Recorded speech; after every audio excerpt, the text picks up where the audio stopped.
So many of those principles that we looked at. The Underwood family garden is typical of how the University of Arizona engages with the public and engages in issues that are important to Arizona. So it not only provides a beautiful place to sit and relax, whatever the weather, but it also allows us to do further research on how water conservation, water harvesting, reducing the effects of heat islands can all be made more effective. Ron, tell us a little bit about what's transpired here over the last 2.5, 3 years and what we're proud of. Well, Dr. Shelton, as you remember, when we originally designed this garden, it was really to be an integrated building and site put together.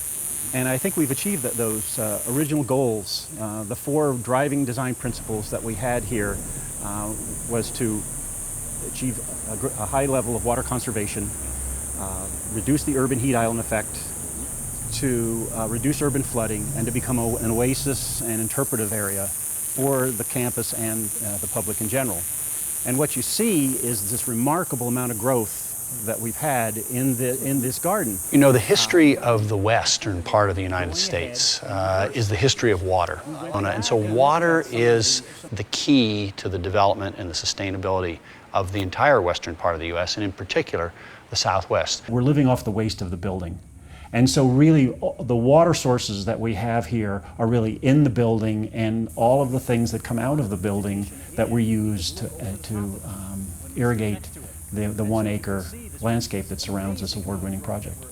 About 1.7 inches of rain will fill that tank completely, and it overflows through the scupper, comes into our pond, and then runs down the channel here. Right.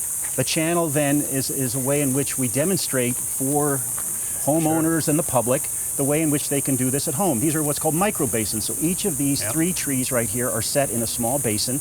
It helps retain the water, supplements irrigation, but also it slows the water down as it leaves our site. So that it can penetrate. Can penetrate. So the more we can learn about the minimal uses of water, how do you grow plants in arid landscape?